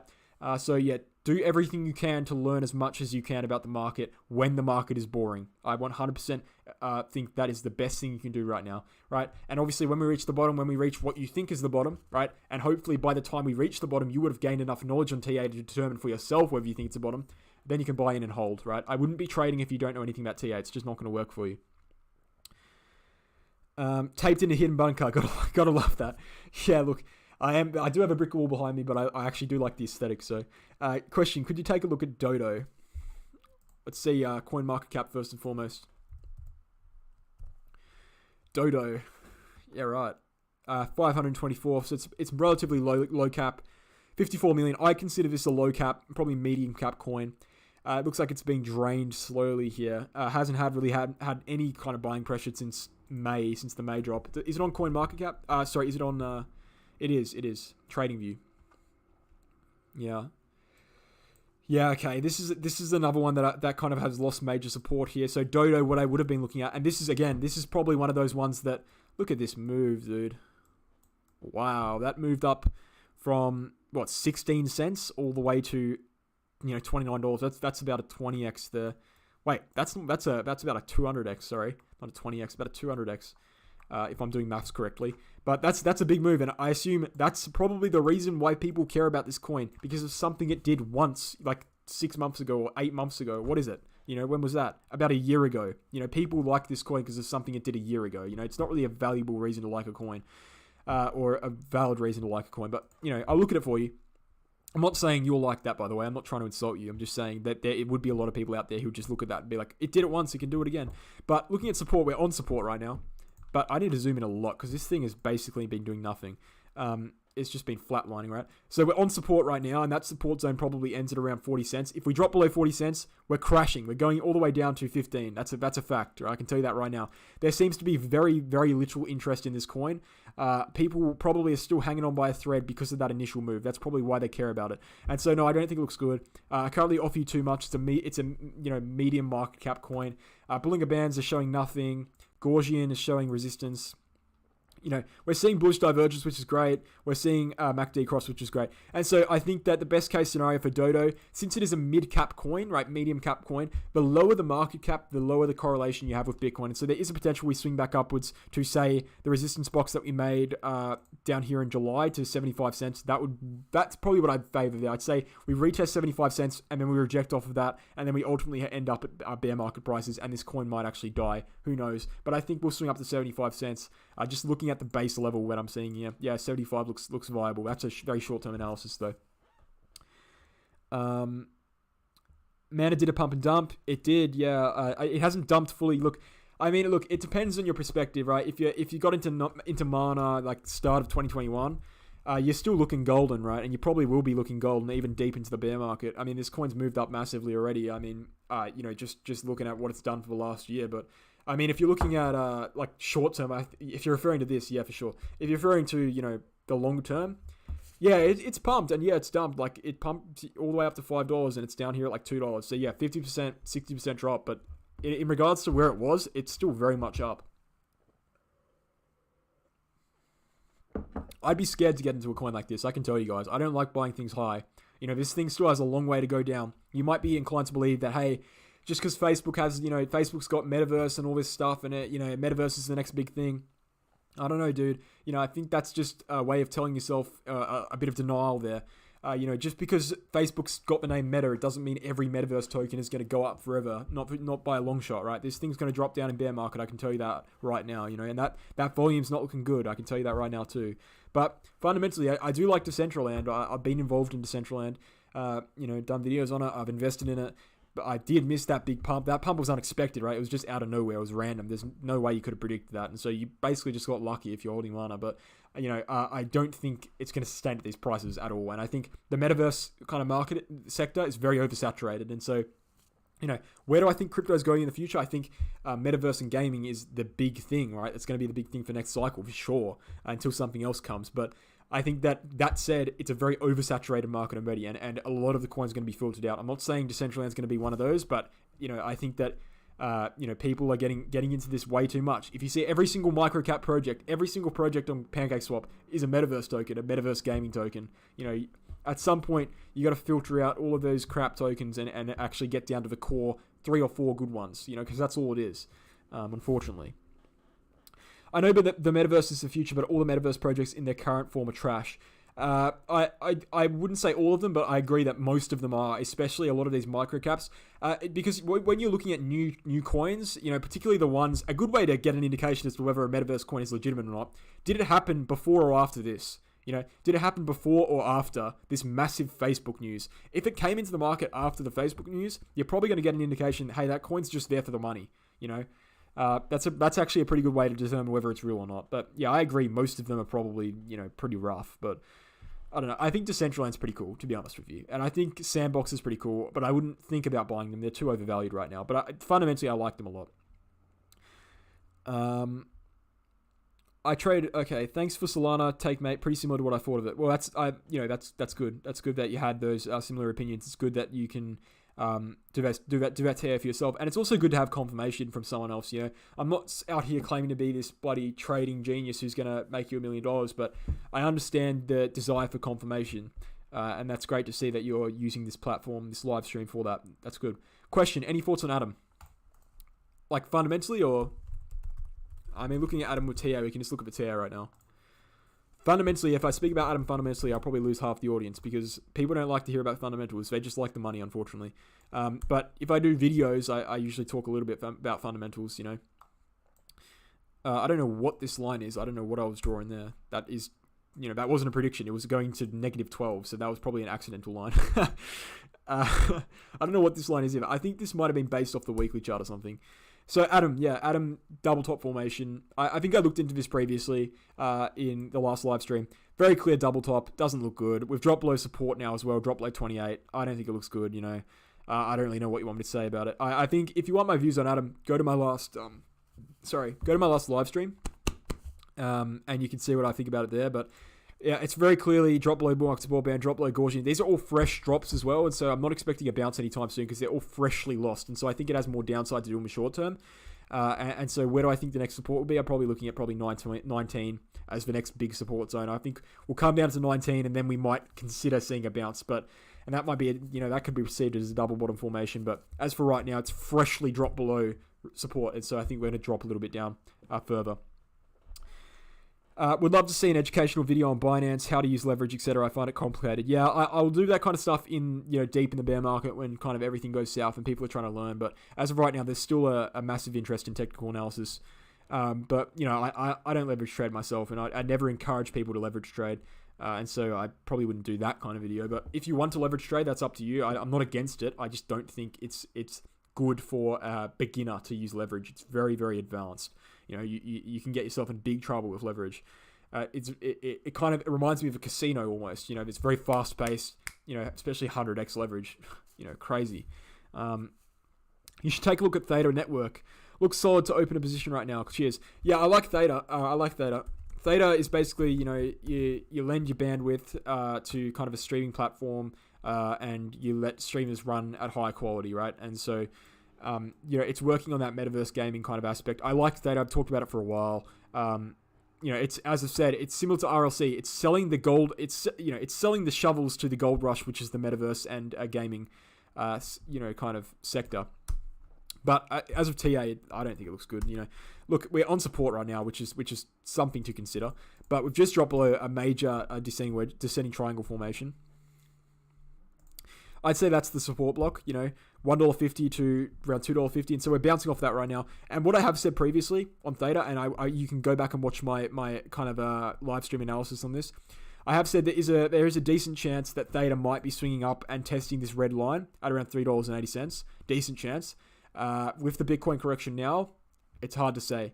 And so I don't really have anything clear to say about it. But what I would say is that line is acting in correlation to a lot of different resistance zones. And so it would make sense. It would make sense to come back up and test $3.80. Because what you usually see when you drop below something is you drop below it, say this is the line, you drop below it, you come back up, you reject off of it, and then you head further down. And so using that kind of fundamental base TA pattern, we've dropped below it, we come back up, we reject, and then we head further down. That's what I expect for Theta. I think $3.80 is in the charts, but I wouldn't be betting on it, But I do like Theta a lot, and I will be looking to pick up a Theta position in the bear market when it bottoms out. Not now. Will you do some TA educational videos in the bear market? I've already done some TA videos. Go to my YouTube channel, and you can find on the homepage, you can find Simply Explained. I've done some TA videos. Unfortunately, not many people watch them. Barely any watch them, unfortunately. And it's just kind of, it feels like I'm wasting my time a little bit. I know a lot of people like to learn TA, but, at the end of the day, there's hundreds of places you can go on the internet, YouTube, websites, books, you can learn TA anywhere. I don't really see what I'm offering that is different to other people if I do that kind of videos. I like to be unique, and that's why I like talking about the market. My opinions are unique, I think. And so I don't think that me teaching you how to trade, with TA, first of all, it's not going to get much attention, and that kind of begs the question, am I just wasting my time? And second of all, you can learn it anywhere, and so it's not really unique. But, I do it a little bit in the videos, and there is 10 videos there that you can look at, looking at RSIs, resistance support, MACD, that kind of thing. So go ahead and check that out. And then obviously just go online and on YouTube and websites, and you can find plenty of information. In fact, a lot of people ask me where I learnt TA all the time, really. And I don't really have a specific place where I learnt TA. I learnt it through trial and error, on personally me trading myself. And I learnt stock market, by the way. I learnt TA in the stock market. And so trial and error, and also just websites, watching YouTube videos, I learnt, basically picked up on everything. I don't really have one specific place where I learnt it. It just took time. It took like 6 months to a year for me to learn a decent amount. And then I obviously expanded on that over the course of, a few years. What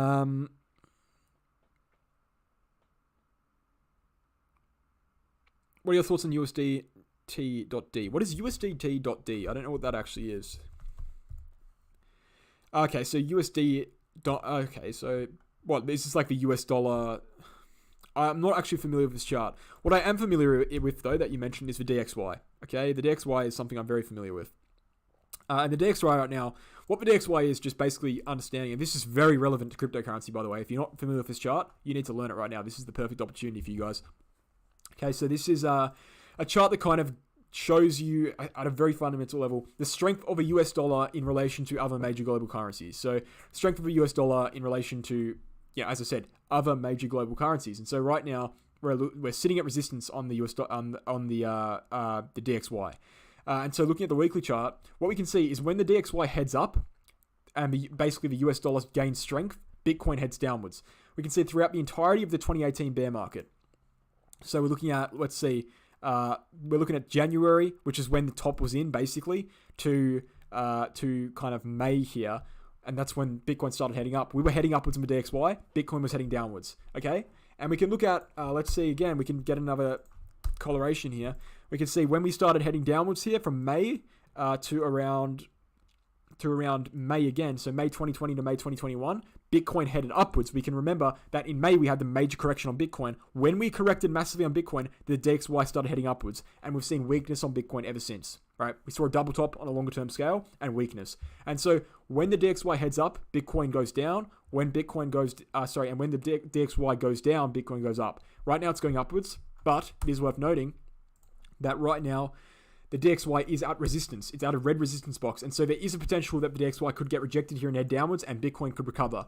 But we have to assume that the upwards trend will continue. We have to assume that the DXY will break above and Bitcoin will go down further and Bitcoin will enter a bear market, right? That's what we have to assume. Now, if the DXY does reject here and we go downwards, there is a strong possibility that Bitcoin will recover. And it's interesting. We're going to keep an eye on this closely. Very important chart. But as of right now, it's too early to say what's going to happen. TA doesn't really work on something like this. Technical analysis doesn't really work too well. I mean, resistance and support kind of works, but if you're looking at things like the MACD, it's very, very complicated. There's a lot of global events that go into it. And so, I wouldn't be looking at TA too much when you're trading the DXY, but, right now we're at resistance. And so if we do get rejected, there is a strong possibility that Bitcoin will recover, but I would say a rejection is less likely. Thanks for responding to all the questions. Do you ever use average true range indicator to account for volatility? Sometimes I do. There's a lot of. So here's the thing with indicators like that. Very niche indicators. Some people would like to say they're not. I would say they're very niche. There's a lot of different things that you can look at in TA. Hundreds and thousands, not hundreds of thousands, but hundreds of different indicators that you can look at. But I think that a lot of them have a very minimal effect. And I think that I've kind of perfected which ones have the most effect, in my opinion. In my opinion, the MACD, the RSI, the bull market support band, right? The Bollinger Bands for kind of short-term volatility, the Gaussian channel, the Ichimoku cloud, and the 50 and 200 day SMAs, the 50 and 200 SMAs in all time frames, and volume. Those are the most important indicators for me personally that I find. Right? I think with those, I can basically chart just about anything on medium to short term. And long term, some of them are pretty good as well. Those are my most important indicators. And sometimes I would look at other things. It's good to get an idea, and volume profile, obviously. So we've got 1, 2, 3, 4, 5, 6, 7, 8, 9 very important indicators that I think all of which have a great purpose and a very important purpose that is undeniable. And then on top of that, you have to think about, you're looking at patterns, you're looking at triangles, you're looking at channels, you're looking at wedges, you're looking at cup and handle formations, you're looking at bullish bat formations, bearish bat formations, you're looking at double top formations, double bottom formations, you're looking at support resistance, you're looking at dynamic support, dynamic resistance. There's lots to it, but in terms of indicators, those are the 9 I would use. So go back, rewind, and you can see which ones I like the best. That's not to say I don't use anything else. I do, but those are the most important in my opinion. What do you think about what's going on for Luna? So Jack, go back. I did a Luna analysis earlier in this live stream. You can go back and find that. Trader Joe looks any good? Looking at the charts, please. Trader Joe, is that a coin? Trader Joe? I don't know if that's a coin. It is a coin. Wow. Okay. Wow, it's got no data. I don't know what the ticker is though. I don't know. It's not going to come up if I do this. Is it just Joe? It's probably just Joe, right? I feel like it's just Joe. Yeah, it's brand new. But go ahead and leave that in the comments. Again, this is going back to what I'm saying. Brand new coin, basically no data on it. And so we can't really be too sure where the price action is going to be. We have support down here at the bottom, but bottom in around 66 cents. But again, like I said before, when you get brand new coins, you have a lack of historical information. And as a trader, you need information in order to make decisions. If you don't have the information, you're not going to be able to make valuable decisions. And so with this coin, way too new, I wouldn't be getting into it unless the fundamentals are absolutely, perfect. Thoughts on Engine? Yeah, we'll look at Engine. Done a video on this before in the past. We'll probably wrap it up soon, by the way. We haven't actually looked at Ethereum. I think it's ENJ? Yeah, ENJ.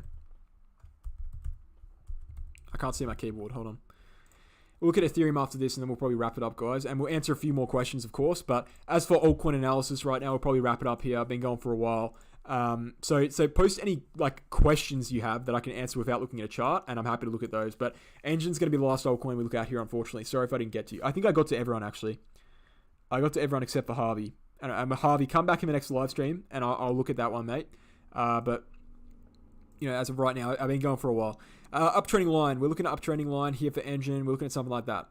That's what I'm looking at. Okay. And as of right now on Engine, we've actually lost that. Or we've actually lost it, and we've come back up, and we're testing it right now. So this daily candle close on Engine, just off the bat, very, very, very important daily candle close. All right. So we have this line here, uptrending line, that we've held out through basically since January 2021. We've come up above it again after dropping below it, and we're testing it right now for support. So if we close the candle on Engine above $1.70, I would expect a bounce just off the bat. Okay. We're not seeing any bullish divergence. We are seeing a MACD cross, which is great. And volume, let's see that. Volume's volume's a little bit iffy. It's not looking too great. Ichimoku cloud's above us. This is the 50 week. We're coming in for a def cross. Gaussian. Yeah, there is a little bit of... Look, this is what I'd say about Engine right now. There's a little bit of strength. There wouldn't be a bounce back above the yellow line if there wasn't strength, but it's nothing too significant. We have to be waiting for this daily close. I would recommend you go to this chart, you draw this uptrending line. If we manage to bounce off this line, you'd be looking for a trade to the 50-day, and that would be a trade to around, by the time we get there, 25%. To around $2.15. But as of right now, it's way too early to tell. We just need to see what happens with this line. That's what I'd say about it. Really way too early to tell. Okay, so we'll probably wrap it up soon. And we're going to look at Ethereum just before we wrap it up. Really not going to be much to say about Ethereum, though. Ethereum just looks terrible, to be honest. So, I don't know what I really need to say about this. It doesn't look good. Let's go to my Binance chart. Have I deleted my Ethereum chart? Come on, man. Maybe not. Maybe it's Bitstamp. Yeah, okay, cool. Ethereum will see a bullish divergence if we drop more. We've seen a MACD cross, hasn't really done anything. So as expected here on Ethereum, and this is exactly as predicted, right? We've actually come back up, and we predicted this down at around 2,200. We've come back up, and we've tested 2,700, 2,600, and we're going to reject back down. So I expected that. We predicted that in the last live stream. You can go check that out. And so, yeah, I think the rejection is next for sure. And Bitcoin's rejecting now. And so I think Ethereum will follow suit and reject downwards. Now, long-term place for Ethereum as to where it's going to go, just to briefly get into it. I think Ethereum will end up, on Ethereum, I think we'll end up between 1,400 and 1,700. That's the bear market bottom for Ethereum. And the reason being is 1,400 is the previous all-time high, and 1,700 is the bottom of our macro support. So, not really much to say about Ethereum. We'll look at it more intensely in the next live stream when more happens, but as of right now, it's just playing out as expected. We've rejected, and I think we're going to heading downwards. In the short term, where's our short-term target? It depends what you mean by short-term, but in terms of the next month, we're looking at probably 2,000 to be retested on Ethereum. That's about a 20-25% drop. But yeah, as of right now, I think that 1,400 to 1,700 is going to be the bottom for Ethereum. Possibly with a wick downwards to 1,200, but I think we're going to be closing between 1,400 and 1,700. So that's it, guys. If there's any more questions, make sure to chuck them in. I think we're going to wrap it up, though. I'll give you 1 minute just to chuck in your last kind of final thoughts. I would really like to see the results of that poll before. Let me refresh my second screen here just to see the results of the poll. Because I did post a poll in here whether people are bullish or bearish, but it's not really coming up on my computer, unfortunately. I think it is there, though. But I would assume that most people at this point would probably be inclined to believe that the bottom might not be in yet. If you're listening to my channel, you'd probably be more inclined to believe that than other people, because But, there are still a considerable amount of bullish people in the market. I mean, I did a poll about a week ago, do you think the bottom's in? And we had about 44% people say, yes, I think it is in. I can see why, right? There was that bounce. But again, I think it's just a bull trap. And I think people are just getting flip bullish. And it's going to happen over and over again until we reach the bottom. There's going to be little bounces. People are going to get all this bullishness. And then it's going to flush back down. And we're going to go down lower. I don't think the bottom's in yet for Bitcoin or Ethereum. If it is, and if I change my mind, I'll 100% tell you as soon as I find out. I'm not withholding information from you. And my prediction can change, right? There's nothing wrong with changing predictions. If something happens and we see something really clear that's telling me, hey, a reversal is imminent, I will flip on that prediction, quickly. I'm not going to sit here and be loyal to a prediction and stand by a prediction by all means, no matter what happens. If something is happening in the market in which I think, is big and that could change my prediction, I'm going to tell you right away. Because we need to be able to adapt. I think that sticking by a prediction, regardless of the evidence, is stupid. You need to be able to adapt. If you can't adapt, you're not going to succeed in the financial market. Thanks, mate. Subscribed, here to learn. I appreciate that, Nathan. Thanks for the subscribe, mate. 72% no, 26% yes. So yeah, the vast majority of people, thanks for that, mate. Thanks, Harvey. 72% people think that the bottom is not in yet on Bitcoin, and 28% think it is. So again, and this is important here, just one more thing I'd like to add. A lot of people will have you believe on crypto Twitter or crypto YouTube, if most people think the bottom is in, it's probably going to go down further, right? And vice versa. If most people think the top is in, it's going to go up further. If most people, so they kind of get this idea that, hey, buy the fear, or sell the greed, and if what most people think is typically wrong, I don't agree with that at all. Right? I really don't agree with that. I think it's supporting evidence only, not actually true data. Because you look at 2018. Let's go to 2018. Let's take a little scroll over to 2018 here on Bitcoin. Let's see if that really stands true. All right, 2018. We're looking at 2018 right now.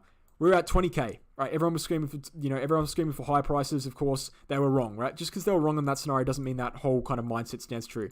We dropped downwards in 2018 in 3 days, all the way down 10k. We halved in valuation in 3 days. Okay, we went further. We dropped all the way down here in 2018, all the way down to 6k. We stayed at 6k from February 2018 all the way to November 2018. We were at 6k, guys. We were at 6k for 10 months almost, right? 10 or 9 months. Okay. A lot of people would have said, look at this support block here at 6k. Look at that support. That is a 9 to 10 month support block to continue to hold, right? Everyone would have been screaming for, the bottom being in. Everyone would have been screaming, the bottom's in, guys. The bottom's in. You look at this support. It's holding. We're going to bounce off of this. And people would have been still hanging on by a thread. Even though everyone was calling for the bottom being in, we dropped down further. Okay? So, sorry, other way around. I've completely stuffed this up. I've kind of disproved my own point. Other way around. Everyone was saying, I don't know why I'm so confused right here, but everyone was calling for, the top being in, all right? And then we drop down further. Regardless, I don't know what I'm saying. I've kind of confused myself. I've been speaking for too long. The point is, the fear greed index in this point of time, this is probably a better way to describe it. Sorry about that. The fear greed index in this point of time would have been fearful. Everyone would have been fearful. Everyone's dying on the floor, and we kept dropping. The point is, just because the fear greed index is negative, just because people are fearful, that doesn't mean you should buy. We can always go lower. Right? Fear greed index in this time, it wasn't around, but the fear greed index from February 2018 to November 2018, it would have been 10, 5, 20 at the max. And people would have been buying because they thought, hey, the bottom's in. Everyone's fearful, but it dropped lower. Okay? So I guess what I said, what did actually stand true. I'm just confusing myself. I've been speaking for too long, guys. Anyway, on that note, I'll wrap it up. Thanks for watching the live stream. I hope you enjoyed. And we'll be back with this live stream, probably a sub-daily thing we're going to do. Probably same time every day. We're looking at 10:30 a.m. AEDT. So at the same time this started, we'll start again. 19 people in the chat. Thanks for watching. I think we got up to like 35 at one point. It's great to see a lot of people start to filter in here and get your questions.